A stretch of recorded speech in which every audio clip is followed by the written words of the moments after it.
When I turned 65, I hosted a birthday dinner. No one came. That same night, my daughter-in-law sold my piano. I'm glad you're here. Follow my story until the end, and let me know where you're watching from. I want to see how far this truth travels. Always believed birthdays were sacred, a day for family, laughter, and love. This year was different. It was my 65th, a milestone, a number that felt heavy, but also meaningful.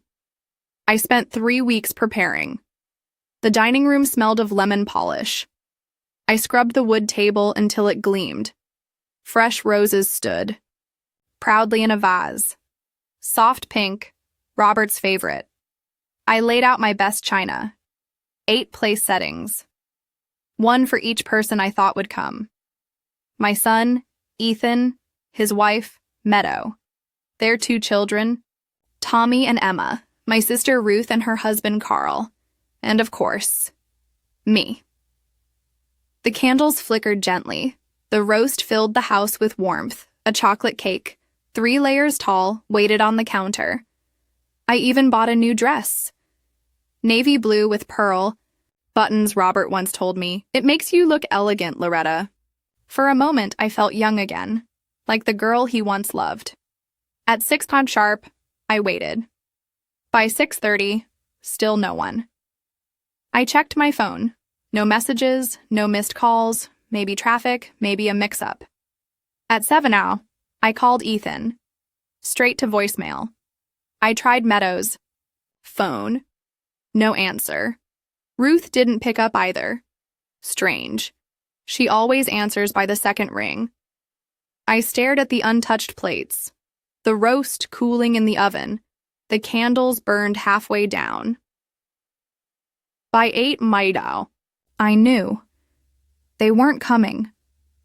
The silence pressed against the walls.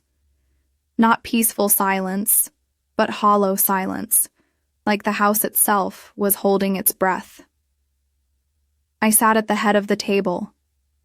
8 chairs, 7 empty. I forced myself to smile, but my reflection in the window looked smaller, diminished. I whispered, maybe tomorrow. Maybe something came up. But deep down, I knew better. This wasn't an accident. It was deliberate. At 8:15, I made a mistake. I opened Facebook. The first photo froze my blood. Meadow, glowing in a white sundress, her arm wrapped around Ethan, both smiling wide. Behind them, the eye, deep blue of the ocean, the caption. Living our best life on the Mediterranean. So grateful for this amazing family getaway. I scrolled down, my hands shaking, Tommy and Emma building sandcastles, Ruth and Carl clinking glasses. Everyone was there. Everyone but me. The timestamp? Posted 1 hour earlier, while I was here, waiting for them. They were thousands of miles away. Laughing, celebrating, without me. I felt something crack inside. Not break. Crack, like ice on a lake when the temperature drops too fast. Meadow had planned this, booked the trip on my birthday, and somehow convinced everyone to join, even Ruth, my own sister. The cake on the counter mocked me. 3 layers, untouched. I wrapped it in plastic, blew out the candles, one by one. The smoke curled upward, thin, lonely, just like me. My phone buzzed, a text from Ethan. Sorry, Mom. Forgot to mention we'd be out of town this week. Meadow booked a surprise trip. Happy birthday, though. Forgot to mention. As if a cruise across the sea was something you just forget. As if scheduling it on my birthday was coincidence.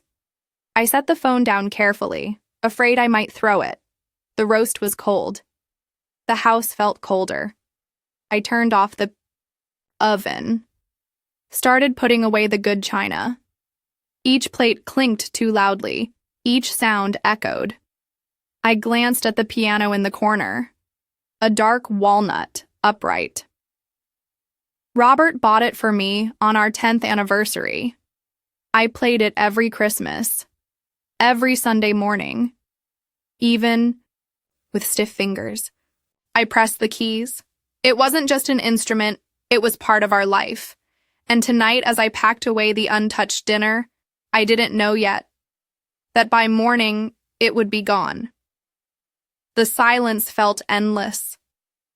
My house had never been so full of people, yet so empty of love. I whispered into the dark. Am I invisible now? Do I even matter anymore? I climbed the stairs slowly, each step heavier. The new dress clung awkwardly, like it wasn't mine anymore. I sat on the edge of my bed, looked at Robert's photo. I thought they loved me, I said softly. I really thought. But the only answer was silence. That night, while I was grieving an empty birthday, someone else was making plans. Plans to take more than my seat at the table. Plans to take what little I had left. The next morning, the house felt wrong. Too quiet. Too empty. I came downstairs in my robe. The candles still sat on the table. The wax hardened. The plates stacked where I'd left them. The cake was in the fridge, untouched, mocking me with its sweetness. Made coffee, strong, bitter, the kind Robert used to drink.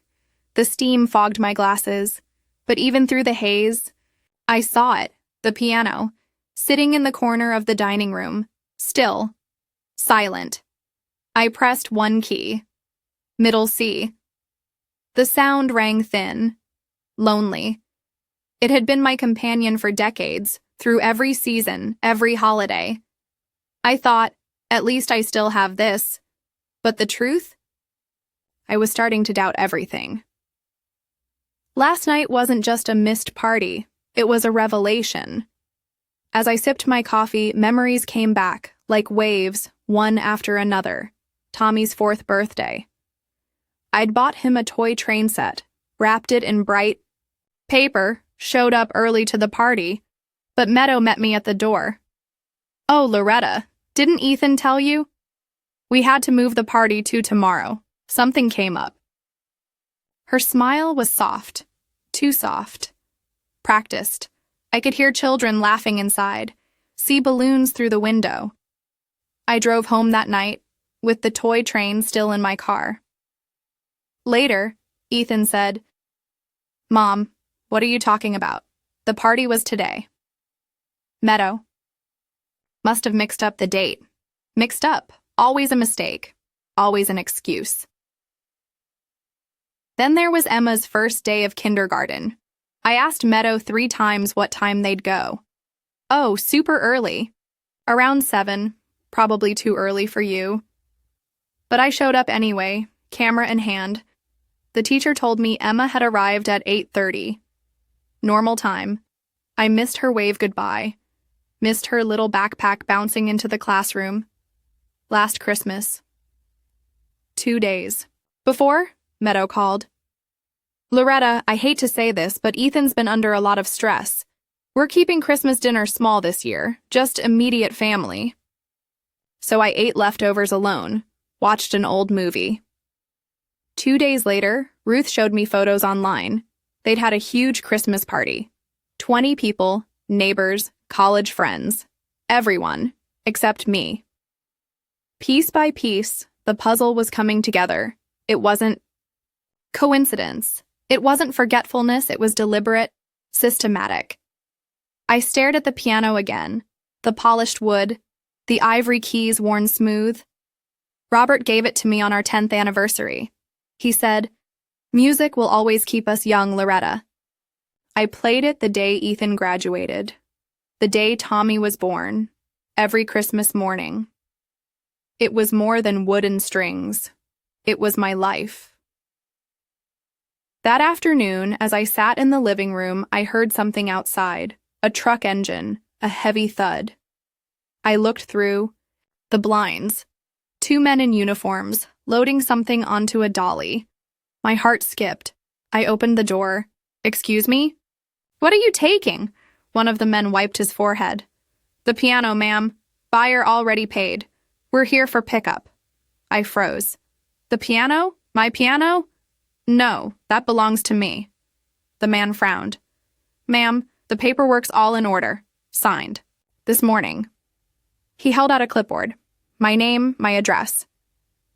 But the signature? It wasn't mine. I grabbed the paper. My hands shook.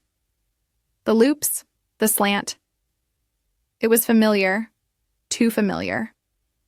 Meadow. I felt the ground shift beneath me. The world tilted. Wait. Who gave you this? Mrs. Meadow Harper. She said she was your daughter-in-law. Told us you didn't need it anymore. Didn't need it anymore. Like my memories. My love. My life with Robert. Reduced to junk. Sold off. The men wheeled it out. I tried to stop them, but my hands were weak, my voice cracked.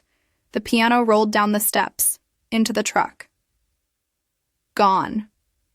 I stood there on the porch, the sun too bright, the world too loud. I whispered, she sold it. She really sold it. Inside, the corner of the room was bare, empty, like a wound. I touched the floor where the piano used to stand. It was still warm, as if the music hadn't left yet. But it was gone. All of it. That night, I couldn't sleep. I sat at the table. The birthday. Cake still in the fridge, the silence heavier than ever. I realized then, it wasn't just about being forgotten. It wasn't just about a missed party. This was about being erased.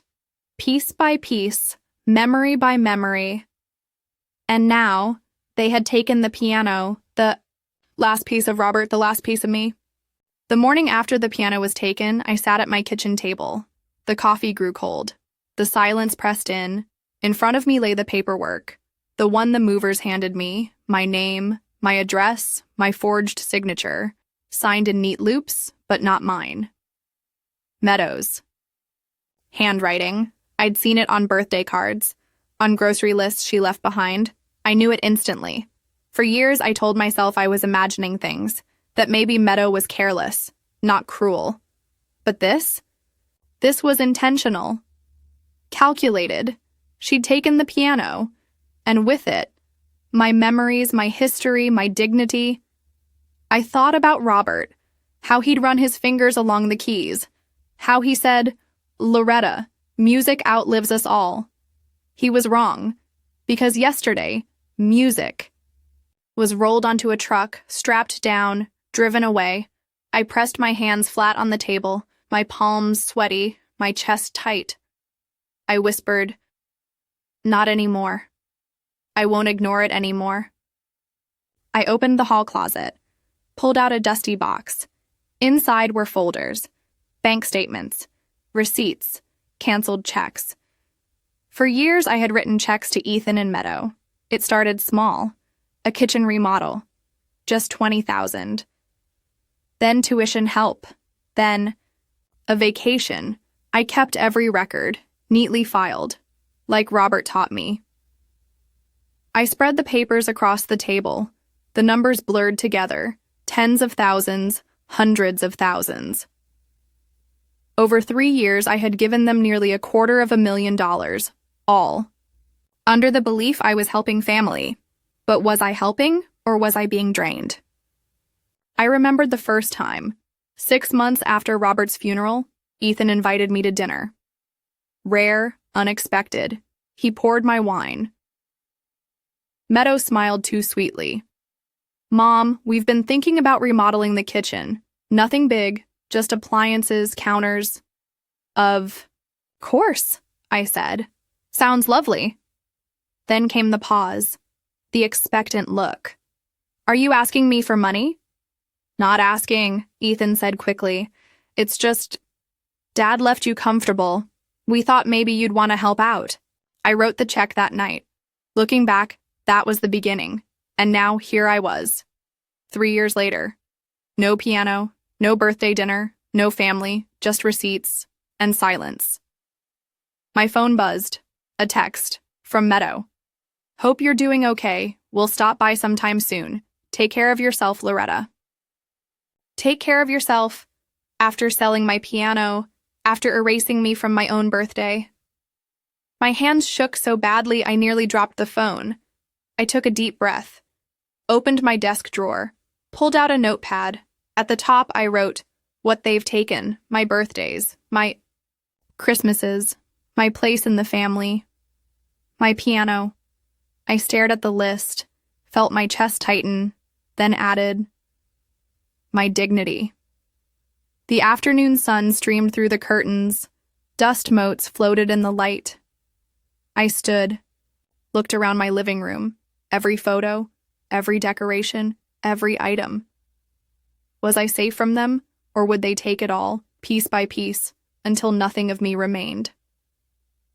I heard Robert's voice in my mind. Loretta, don't let anyone decide your worth, not even family. I closed my eyes, held on to that memory. For the first time in years, I felt a spark, not hope, not yet, but something harder, sharper. Resolve. I decided then, I would no longer wait quietly.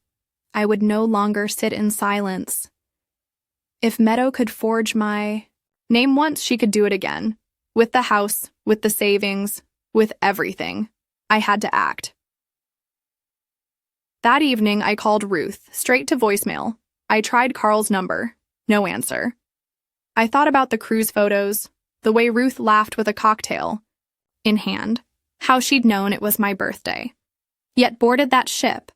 Anyway, maybe she was part of it. Maybe they all were.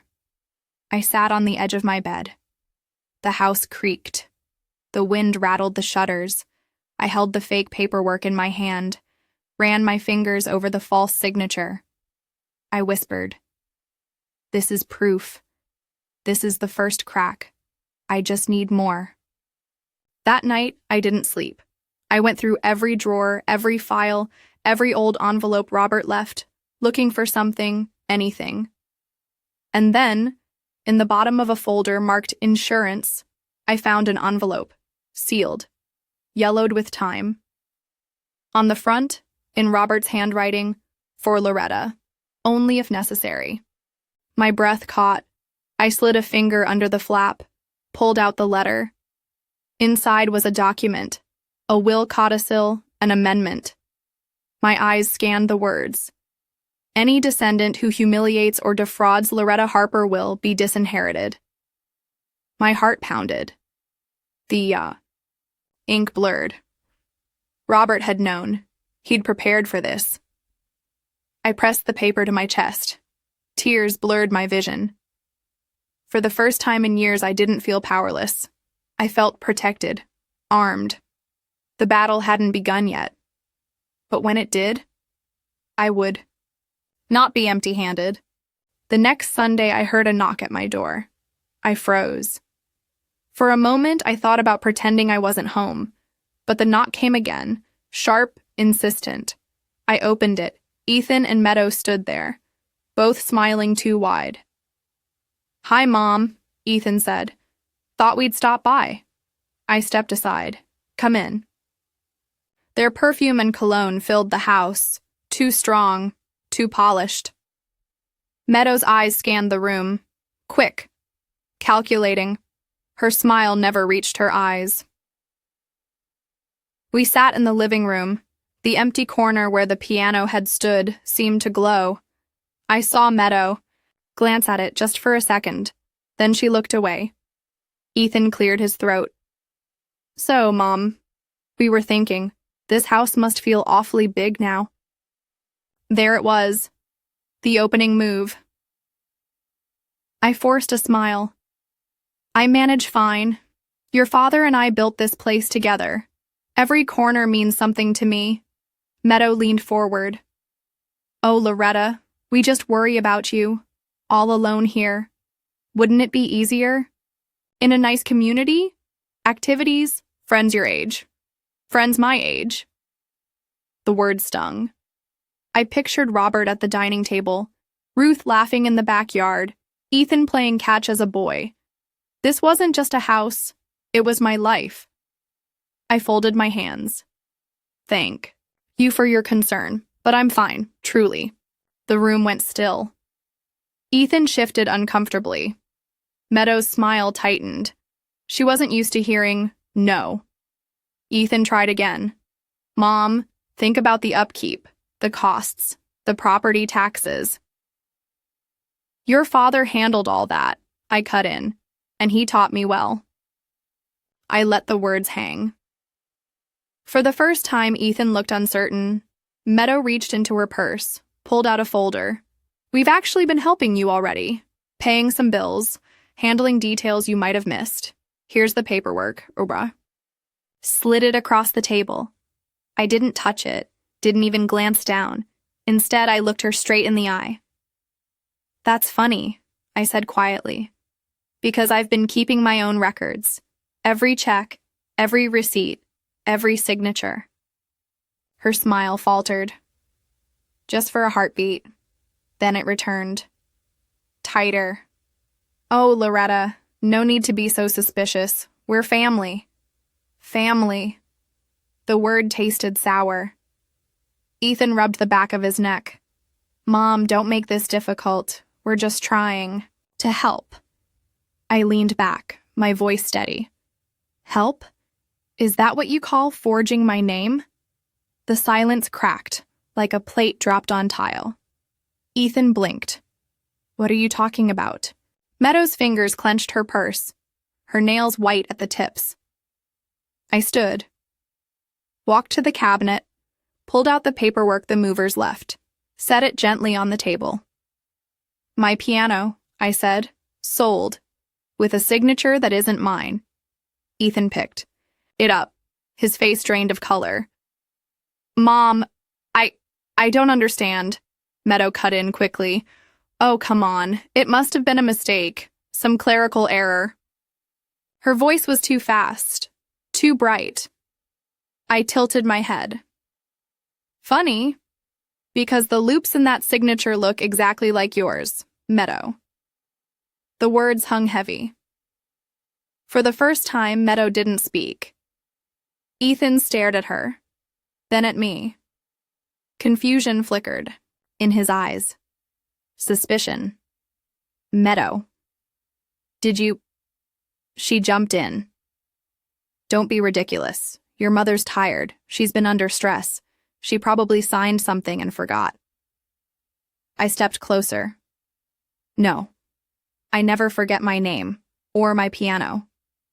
The silence stretched, thick, suffocating. Ethan's hands shook slightly. He set the paper down.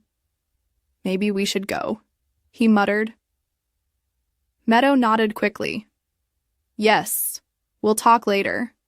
They stood, smiles gone, masks slipping. At the door, Meadow turned. Back her eyes cold, flat. We only want what's best for you, Loretta. Remember that. The door closed behind them. The house exhaled. I sank into my chair. My hands trembled. My heart pounded. But inside, a different feeling grew. Not fear, not sorrow. Strength. Robert's codicil was hidden upstairs, safe. Waiting. They thought I was weak, helpless, blind. But they were wrong, I whispered into the empty room. You tried to erase me. Now it's my turn to write the ending. Monday morning, I dressed with purpose. No robe, no slippers, navy cardigan, low heels, a steady breath. I wasn't hiding anymore. The codicil lay on my desk, Robert's handwriting, clean, certain, for Loretta, only if necessary. It was necessary. I made a list. 3 lines, secure, document act. I underlined each word, twice. First, secure. I called a locksmith. New deadbolts, new keys. Same day? He asked. Yes, I said. Today, I called the bank next. Branch manager. Please. My voice didn't tremble this time. At First Union, the air smelled like paper and toner. A young teller smiled. Can I help you? I need account security. Of course. She led me to a glass office. Ms. Daniels. Branch manager. Firm handshake. How can we help, Mrs. Harper? I told her enough. Not everything. Not yet. Alerts on all accounts. No transfers without my voice. No changes by third parties. Two-step verification. She typed quickly. Done. I slid the piano paperwork across. Someone forged my name. I need this noted. She scanned it. Brows tightened. We can flag any similar signatures and we can print statements. Last 3 years. Please. The printer hummed. Pages piled high. Numbers, dates, amounts. I traced columns with my finger. Tuition deposits. Home remodel. Family trips. My own checks. My own trusting pen. So many zeros. So many favors. I breathed out slowly. Not anymore. Second, document.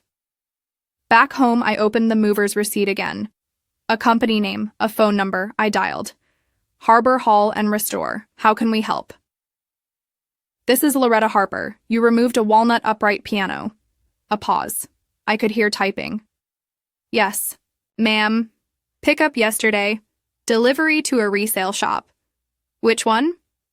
Heritage Music Resale. Downtown. Do you need their number?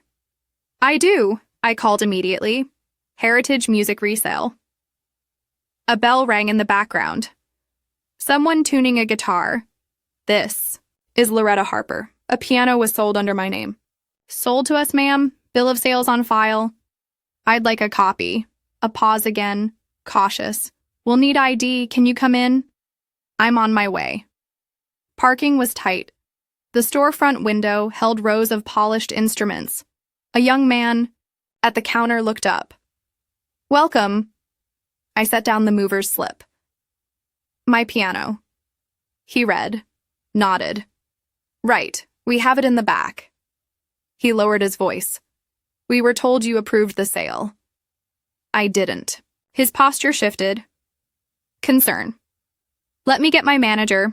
The manager appeared. Silver hair. Kind eyes. I'm Tom. He laid out a folder. Bill of sale. Signatures. Initials. My name printed, my signature forged. I felt that old tilt again, but I held. Steady. Who presented this? A Mrs. Meadow Harper. Said she had authority. Said you no longer played. My throat tightened. She doesn't. Tom looked genuinely sorry. We don't want trouble. We buy in good faith. But if this is false... He turned the page. A quick photo. Taken at the counter. Meadow. Perfect hair. Perfect smile. Holding my pen. Could I have copies? Of course. He printed everything. Stamped provisional hold. We'll keep the piano in back. No sale. Not until this is cleared. I exhaled. Thank you. He lowered his voice. She came here fast, sold it fast. People don't move like that, unless they're trying to outrun something. I nodded. I won't be outrun again. Outside, the sun felt warmer, not kind, but honest. I called my neighbor, Mrs. Duffy, you saw the truck? I did, dear. Took a picture just in case. Could you text it? A ping. License plate, company logo, timestamp. Thank you, I said. You always notice things. Most people don't look, she said softly. Most. People don't want to. Third, act. I needed counsel. Not whispers, not wishful thinking. An attorney. Straight answers. I found a card in Robert's desk drawer. Alvarez and Jensen, estate and elder law. A note in Robert's hand. Fair, tough. I dialed. Consultation? Tomorrow at 10, the receptionist said. I'll be there. That night I made tea. No sugar. Steady hands. I laid everything out. A kitchen table war map. Bank statements, mover's slip. Resale copies. Neighbor photo. Text messages. The fake signature. And Robert's codicil. The anchor in the storm. I placed it. On top, under a glass paperweight, I whispered, Stay with me, Robert. At 10 the next morning, I met Ms. Jensen. Short hair, clear gaze. No nonsense. She listened, didn't interrupt. When I finished, she tapped the codicil. This is strong, but we use it last, not first. I nodded. I agree. We start with facts, photos, receipts, signatures, witnesses, paper, trails. I slid the folder across. She reviewed in silence. Good start, she said. Very good. What now? I asked. 2 letters, she said. Certified today. First, to Heritage Music Resale. Formal notice of dispute. Demand they retain the piano. Second, to Meadow and Ethan. Demand to cease acting on your behalf. Return of property or funds. No entry without permission. All communication through counsel. Breathed out. Do we involve the bank? We already did, I said. And we'll add alerts to your credit. Freeze, if needed. She nodded. Smart. And the house? I asked. Her eyes softened. Title is yours. You don't have to leave. Anyone. Pressuring you should put it in writing. I felt a weight lift. Not gone, but lighter. We'll also schedule a notary, she added. Affidavit about the signature. Yours versus what's on the sale. Will a judge believe me? They'll believe the facts, she said. And you have them. I walked out steadier, sun higher, steps firmer. I wasn't just a mother or a widow or a forgotten birthday. I was a witness, and I had proof. Back home, the locksmith finished. He handed me new keys. Anyone else have copies? Not anymore, I said. He smiled. Good. A text pinged, unknown number. Mrs. Harper, this is Tom from Heritage. Just a heads up. The woman who sold us the piano came back. She asked to correct the paperwork. Wanted to move the piano today. My hands went cold. She's there now? She left when I said hold, but she said she'd be back with authorization. Authorization. Another word for a door she planned to pry open. Thank you, Tom. Please keep that hold. You have my word. An hour later, another knock. At my door, sharp, quick. I looked through the peephole. Meadow alone. She was holding a folder, another pen. I didn't open it. Not yet. Set my phone to record. Laid Robert's codicil nearby. Placed Ms. Jensen's business card face up on the table. I took a breath, unlocked the new deadbolt, opened the door, just enough. Hello, Meadow, I said, my voice calm, my hands steady. We need to talk. I sat on the porch that evening. The sunset painted the sky orange, but inside me, everything was gray. The silence of the house pressed on me. Every tick of the clock felt louder. I stared at the empty piano corner, a hollow space where my music once lived. Mandy had sold it. My son let her. I whispered to myself, how did it come to this? That night, I couldn't sleep. I turned in bed. I replayed every memory. The birthday, the empty table, the untouched cake. I saw their faces in my mind, laughing somewhere else, while I sat alone. And now, the piano. The last piece of my husband's voice. Gone. Morning came. I brewed coffee, but the kitchen smelled of loss. I opened my phone, scrolled. There it was, a photo. Mandy, smiling with my piano. The caption read, "New space for the kids, making room." My hands shook, my coffee spilled. I wasn't just excluded, I was erased. I called Ethan. No answer. I texted him. Hours passed. Finally, a reply. Mom, Mandy thought it was best. You don't really play anymore. I read it twice, then 3 times. Wanted to scream, but no sound came out. Best for who? I whispered. I sat at the dining table, the one I set for my birthday, the plates still boxed away, the good china untouched. Opened the drawer, pulled out a birthday card. It was blank. No one signed it. I pressed it to my chest, and the tears came. The betrayal was clear now. This wasn't about space. This wasn't about music. It was about control, about silencing me. They wanted me smaller, less invisible. But I felt something stir, a spark I thought had died. I wasn't done yet. Not by a long shot. I grabbed a notebook and a pen. I wrote every detail down. Dates, times, messages, photos. I wrote until my hand cramped. Because I knew the truth needed witnesses. Even if no one believed me now, they would. That night, I sat by the window. The moonlight fell across the empty piano corner. I placed my hand on the floorboards. "I'll fight for you," I whispered. Not just for the piano, not just for Alan's memory. For me. For the part of me they tried to erase. Closed my notebook, my heart steadied. The betrayal burned. But so did my resolve. Tomorrow, I would start digging. Tomorrow, I would find out everything. Because if they thought I'd stay silent, they were wrong. Dead wrong. The morning after I filled that notebook, I woke with a weight in my chest. But it wasn't grief this time. It was resolve. I brewed coffee, black, no cream, and stared at the steam rising. Every sip felt like fuel. Every breath steadied me. I had a plan. First, I needed proof. Not just feelings, not just tears. Paper, receipts. Records they couldn't deny.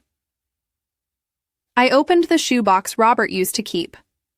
Inside were bank slips, old bills, our mortgage deed. I thumbed through. My husband's handwriting. Stared back at me. Notes in the margins. Tiny reminders in blue ink. Check auto draft. File insurance update. His order. His structure. It felt like he was guiding me still. I found the first crack. A withdrawal slip. Large. Dated only 2 weeks before. Not in my handwriting. $10,000. Gone. The signature was messy, but the letters curved the same way Mandy's did. I set it aside, labeled it. Exhibit, annexed, credit card statements. I hadn't looked closely in months. Line after line blurred. Restaurant charges, resort fees, cruise line deposits. I stopped. My breath caught. The cruise, the one they took on my birthday, paid for with my card. Grabbed a highlighter, marked every charge, page after page. The yellow ink screamed at me. My birthday, my money, their laughter. I felt heat rise in my chest, anger sharp as glass. But I kept working, kept stacking, hotel bills, furniture purchases, even a jeweler's receipt, custom setting, paid in full. Not mine, never mine. By noon, my table was a battlefield. Receipts on one side, bank slips on the other, my notebook in the middle, each paper a cut, each line a betrayal. I whispered to myself, they think I won't see, they think I won't fight. I pressed my palm on Robert's codicil, but I knew this wasn't the time to use it yet, not until I had enough to burn their lies down completely. The phone rang. I froze. Caller ID, Ethan, I answered. Mom? He said, voice cautious, low. Yes? Mandy. Said you were upset, that you're confused, that maybe you don't remember things right. My grip tightened. I remember everything. Silence, then a sigh. Mom, please don't make this harder. We're just trying to help. By taking my piano, by spending my money, by leaving me alone on my birthday? His breath caught. I didn't know about... I cut him off. Don't lie, Ethan. Not to me. A pause stretched long. Then he whispered, you don't understand. Mandy. She just wants what's best. She says you're holding on to things that don't matter anymore. Things that don't matter, like my husband's piano, like my memories, like me. Ethan, I said, my voice low but steady. Listen carefully. I'm not confused, I am not weak, and if either of you tries this again, I will not be silent. The line crackled. He didn't respond. Then a click. He was gone. I sat in the quiet, heart pounding. Part of me ached. The mother in me, the part that still wanted to protect him. But another part, the part Robert built in me, the part forged in years of survival, knew better. I couldn't save Ethan, not if he wouldn't stand against her. But I could save myself. That evening, I placed every document into a folder, marked it bold, evidence. I tucked it under my arm and walked across the street. Mrs. Duffy answered. Her eyes widened. Loretta? Could I sit for a moment? She brewed tea, listened as I laid it all out. When I finished, her hands shook. Oh, Loretta. I thought maybe I was imagining things, but I saw Mandy leaving your mailbox last month. She had envelopes in her hand. What kind of envelopes?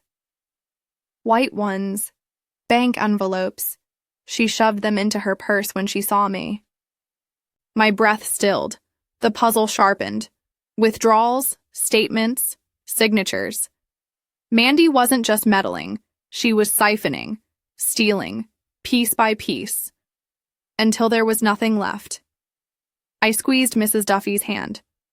Would you be willing to say that if someone asked you? Her voice trembled, but she nodded. Yes, I'll stand with you. Back home, I placed her name on my witness list. The folder heavier now. Not just paper. People too. Proof they couldn't erase. That night, I sat at Robert's old desk, the moonlight falling across the codicil. I whispered into the dark. They think they've won, but they don't know me. Not yet. I placed the folder beside the codicil, 2 anchors, 2 shields, and for the first time I felt ready, not just to survive, but to strike back. The folder sat on my table, heavy, thick with every lie I had uncovered. Receipts, bank slips, neighbor testimony, forged signatures.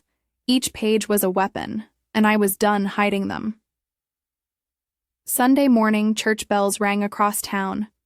I hadn't gone in years, not since Robert passed. But that morning I dressed carefully.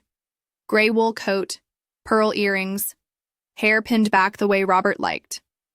Not for church, for battle. The family had invited me for brunch. Their text read, "Let's start fresh. Mom, we'll pick you up at 11. Start fresh." I almost laughed, but I said yes. At 11 sharp, the doorbell rang. Ethan stood there, suit jacket, tie too tight.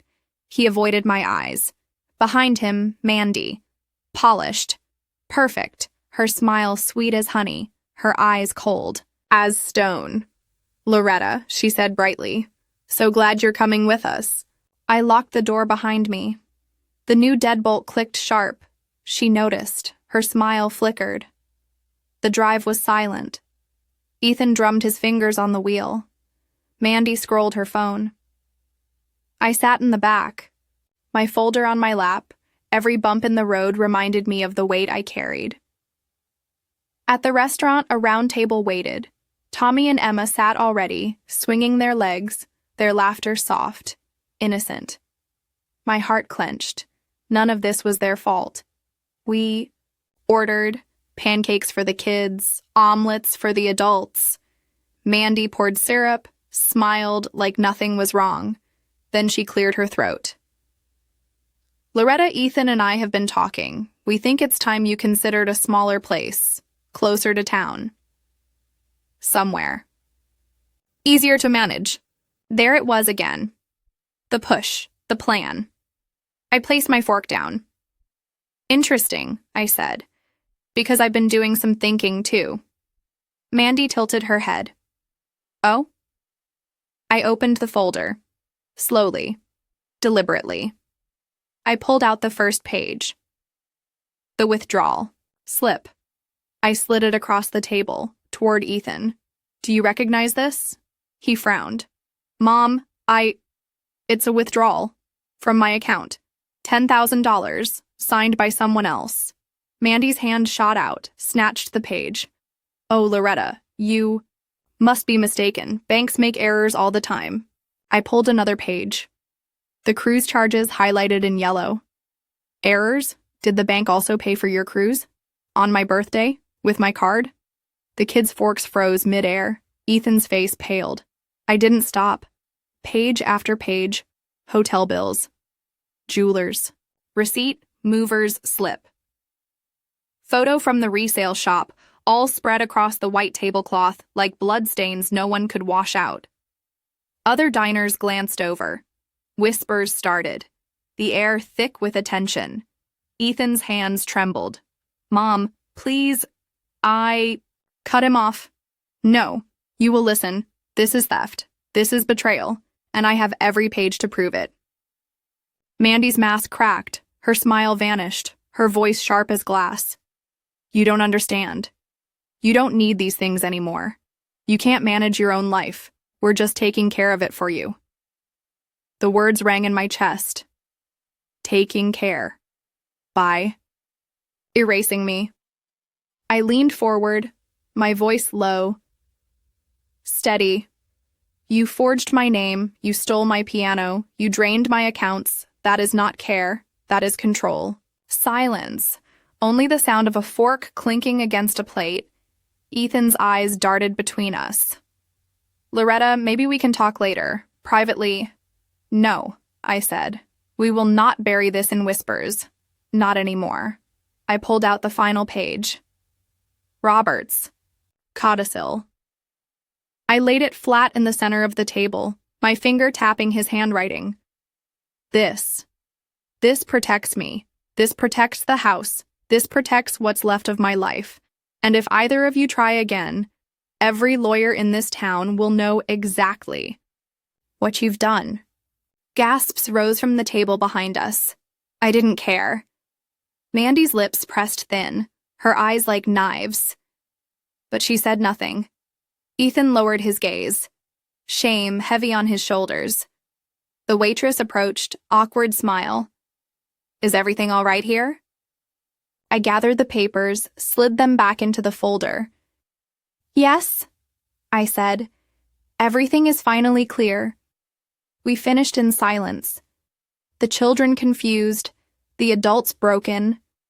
When we stood to leave, Mandy leaned close, her whisper sharp in my ear. This isn't over. I met her eyes. It's just beginning. That night, back in my quiet house, I set the folder on the table. The evidence had spoken. The mask had cracked. But the war wasn't over.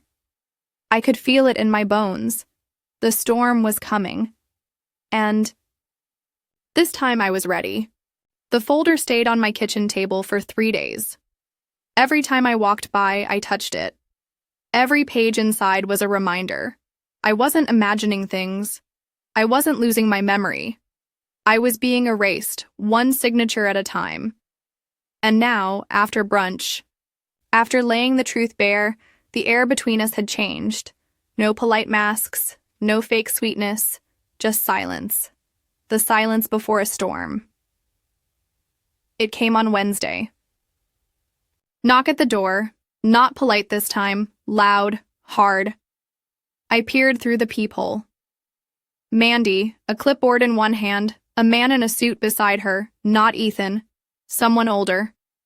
I opened the door only a crack.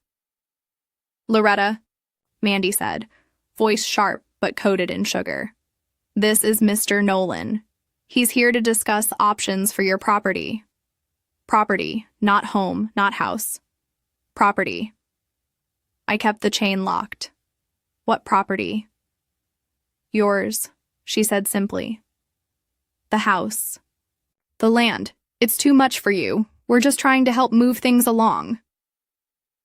Move things along. My blood turned cold. Behind her, Mr. Nolan cleared his throat. Mrs. Harper, your daughter-in-law tells me you're considering a transfer of title, a life estate arrangement, very common at your stage of life. I nearly laughed, my stage of life, as if I were some fruit past its date. I met his eyes through the crack. She lied to you. I've signed nothing. I will sign nothing. Mandy's smile froze. Loretta, please don't be difficult. You don't want this house to fall into disrepair. You don't want the taxes to bury you. Her voice softened, practiced.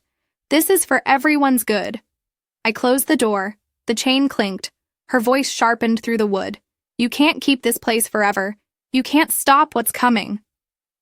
Her footsteps retreated. The man slower, apologetic. I locked every bolt, then leaned against the door, heart hammering. This was the truth now.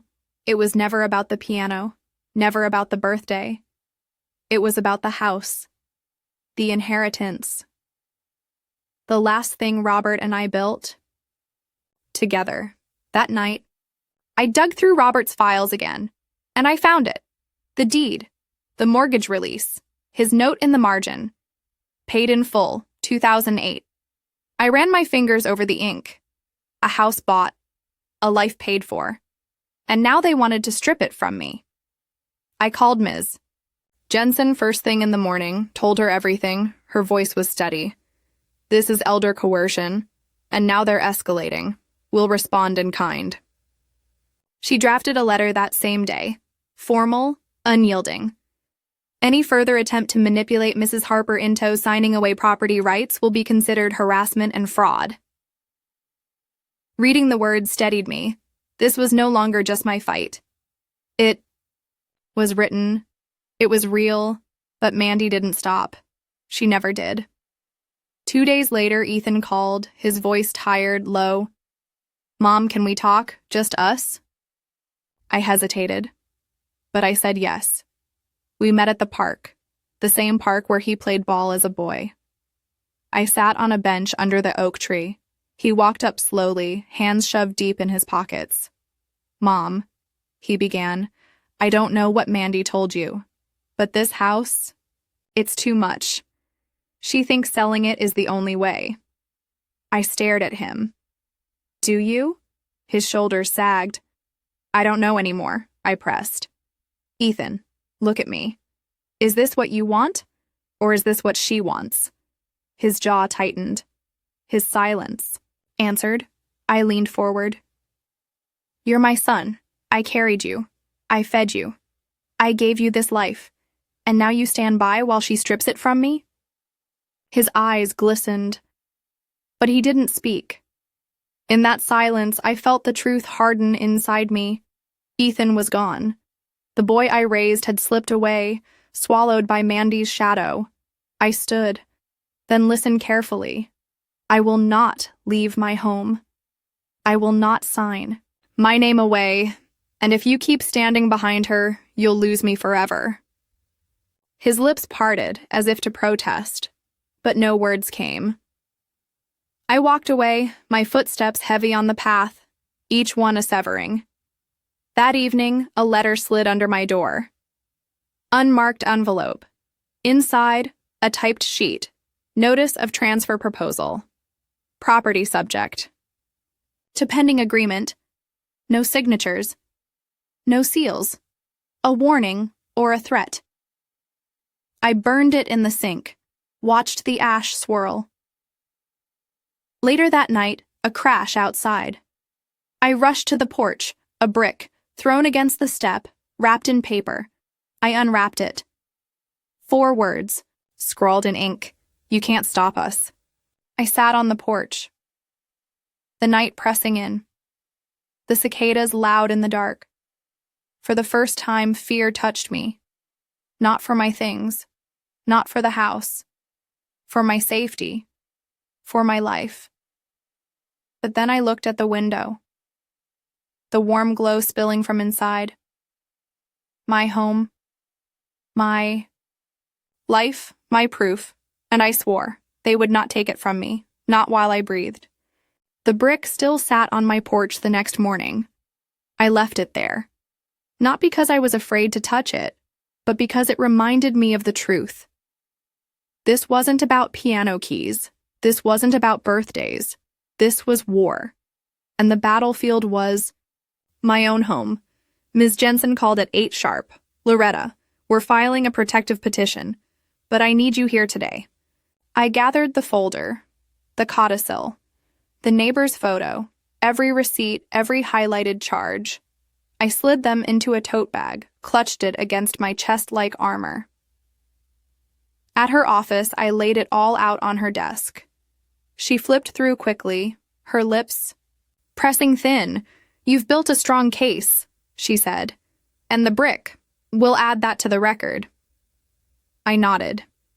Do you think they'll back down? Her gaze was steady. No. People like this only push harder when they're cornered. She was right. That afternoon, Mandy appeared at my door again, this time with Ethan, this time with papers in hand. Mom, Ethan began, voice strained. We just want to talk. I didn't open the screen door. Talk then.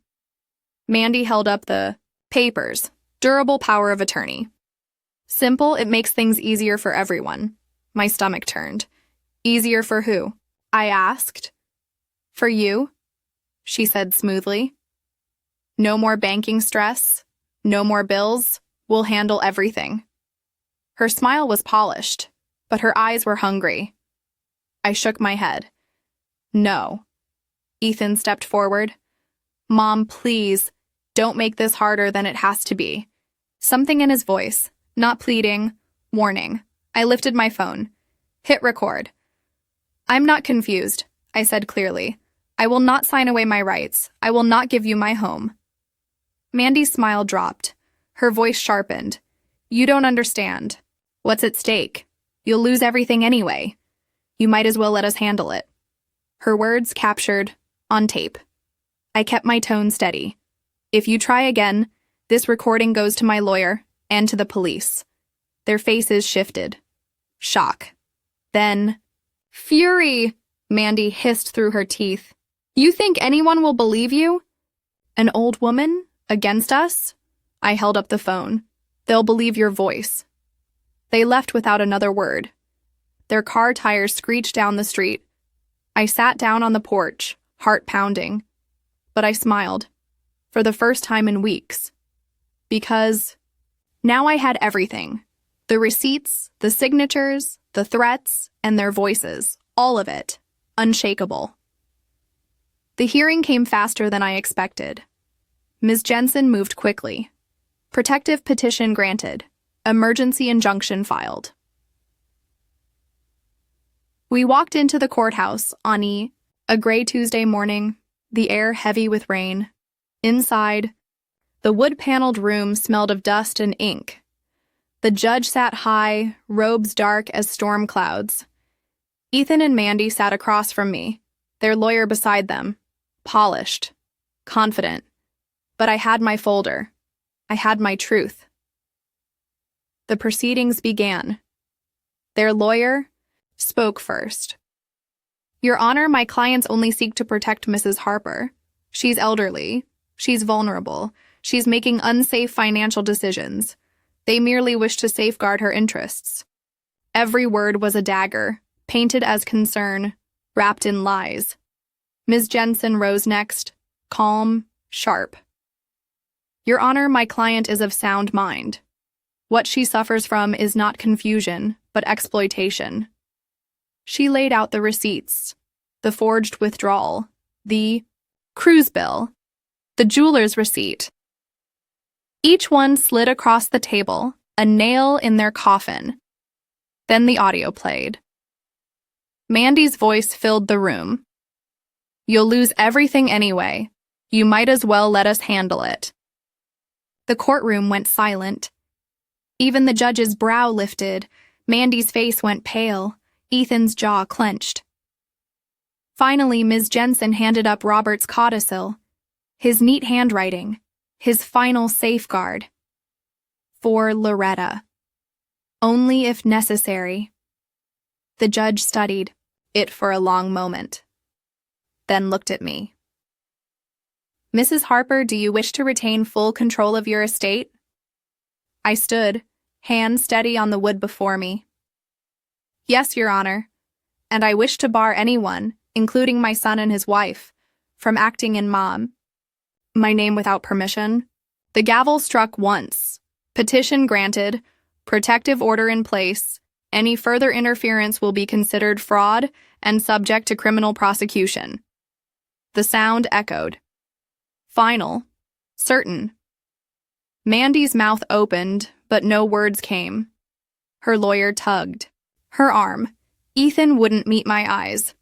I walked out of that courtroom taller. The rain had stopped. The skylighter. Clutched the folder close. Not out of fear anymore, but triumph. Because for the first time in months, I wasn't just surviving their betrayal. I had beaten it. But deep inside, I knew something else. Mandy wasn't finished. People like her never were. This was only one battle. The war for my freedom and for my home was still unfolding. The courthouse steps felt taller than a mountain, but when I reached the bottom, I wasn't breathless. I was lighter. The gavel still echoed in my ears. Petition granted, protective order in place. I'd won, but victory didn't feel like I imagined. Because when I looked back, Ethan wasn't there. He had slipped out the side door, following Mandy like a shadow. That night, my house was quiet. Too quiet. I brewed tea, set one cup across the table, an old habit from the years Robert was alive. But the chair across from me stayed empty. I had my home. I had my freedom. But I didn't have my son. I opened the folder again. The receipts, the codicil, the court order stamped official at proof of what I'd endured, proof of what I'd survived, but not proof of love. No paper could give me that back. The phone rang once, my heart leapt. Ethan? But it was Mrs. Duffy. Loretta, she said softly. I just wanted to tell you. I saw the news. I'm proud of you. Her words warmed me. But after I hung up, the silence returned. I tried to sleep. But memories churned. Ethan at 5 bringing me dandelions in a paper cup, Ethan at 12 pitching his first strike, Ethan at 20 hugging me goodbye before his wedding, all of him before Mandy, all of him before betrayal. Morning light spilled across the kitchen. I sat at the table, hands wrapped around a mug. The letter from the court lay nearby, an iron wall between me and them, but also a wall between me and him. Later that day, I walked to the attic. The air smelled of cedar and dust.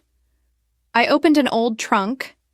Inside were Ethan's baby shoes, a lock of his hair, a stack of birthday cards in crayon.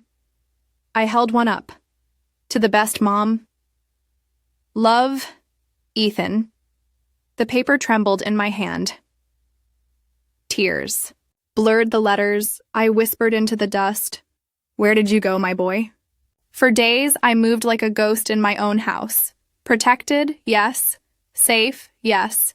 But safe doesn't mean whole. Then came a knock. Gentle this time.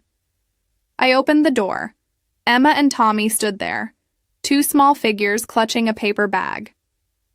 Grandma, Emma said, Mom doesn't know we're here, but we wanted to see you. My knees went weak. I pulled them inside, hugged them so tight they squealed. They opened the bag, cookies. Messy, sweet, chocolate chips melted into uneven lumps. We made them, Tommy said proudly. Dad helped. Dad, Ethan. My chest ached, but I smiled. sat with them at the table, listened to their stories about school, about soccer, about everything small and pure. When they left, Emma hugged me tight. "Grandma, don't let Mom be mean to you. We love you." Her words cracked me open, because love was still there, buried under betrayal, but alive. That night, I stood at the piano's empty corner. I placed my hand on the wall. They can take things, they can take people, but they can't take me, I whispered. And for the first time since the birthday dinner, I believed it. I sat at the desk, opened a fresh notebook. Not for evidence, not for court, for me. On the first page, I wrote, "This is not the end. This is my beginning." The loneliness still pressed close. The ache for Ethan still throbbed. But freedom had its own warmth. A fragile piece, but mine. And I promised myself I would rebuild. Piece by piece. Day by day. Even if I had to do it alone. The days after the court hearing stretched long and quiet. The chaos had ended, but silence has its own weight. I woke each morning to the sound of sparrows on the porch rail, the same sound Robert used to smile at, muttering, "They come back every spring, no matter what." Maybe that was the lesson. Life returns, even after winter. I began to reclaim my house. The empty corner where the piano once stood, I placed a small table there. On it, Robert's photo, our wedding picture, and the seashell. He brought me back from Florida one year. It wasn't the piano, it wasn't the sound, but it was memory made solid. I told myself, they cannot take this. Not anymore. Each room I touched became mine again. The kitchen, scrubbed until it shone. The living room, curtains open wide to sunlight. The garden, trimmed and blooming with late roses. The house breathed again, and so did I. The neighbors noticed. Mrs. Duffy brought me fresh muffins. Mr. Allen offered to mow my lawn. Even young couples I barely knew smiled at me as they passed. For years, I thought I was invisible, the old woman at the end of the block. But now I felt seen. Not as a victim, but as someone who had survived. Still, the ache lingered. Ethan. My son. Weeks passed, and no call came. No knock at the door, only silence. Sometimes I stood at the window watching for his car, but it never came. I told myself, some doors stay closed, and maybe that's how it must be. The children, though, they found their way back. Emma drew me pictures of her cat. Tommy showed me his spelling tests, little anchors in the storm. One afternoon, Emma asked, "Grandma, why doesn't Mom like your house?" I swallowed hard. Because sometimes, Emma, people forget what matters. They chase things that don't belong to them. She frowned. But this house belongs to you. I hugged her tight. Yes, and it always will. At night, I wrote in my notebook, page after page, not of evidence now, but of memories, of lessons. Robert's favorite sayings, the recipes my mother taught me, the nights Ethan used to fall asleep on my chest. I wasn't writing for the court anymore, was writing for me, for whoever came after me. So they'd know the truth, so they'd know I lived. One evening, as the sun set, I sat on the porch with a cup of tea. The sky burned orange, and the air hummed with crickets. I thought of Robert, of his steady hand on mine, of his quiet strength. I whispered into the fading light, I kept it safe. I kept us safe. And for the first time, I felt his presence not as ache, but as peace. Life didn't return to what it was. It never could. But it became something new. I joined a community choir, not with a piano, but with my own voice. I planted marigolds along the walkway, bright and defiant. I opened my door more often, to neighbors, to friends, to laughter. And still, sometimes in the quiet, I wondered about Ethan. Would he ever come back? Would he ever look at me not as an obstacle, but as his mother again? I didn't know. And maybe I never would. But I learned something through all of this. I couldn't live my life waiting for someone else's choice. I could only choose for myself. So, I chose to live, to guard what was mine, to honor what Robert and I built, to breathe in every morning, to sing when I could, to love when it was safe. The house no longer felt like a battlefield. It felt like sanctuary again, and I knew, no matter what storms came, I had weathered worse. I could weather anything. I closed my notebook one night, the last line written. They tried to take my life from me. Instead, they gave me back my freedom. I turned off the lamp. The house creaked softly, settling into sleep. And for once I slept peacefully too.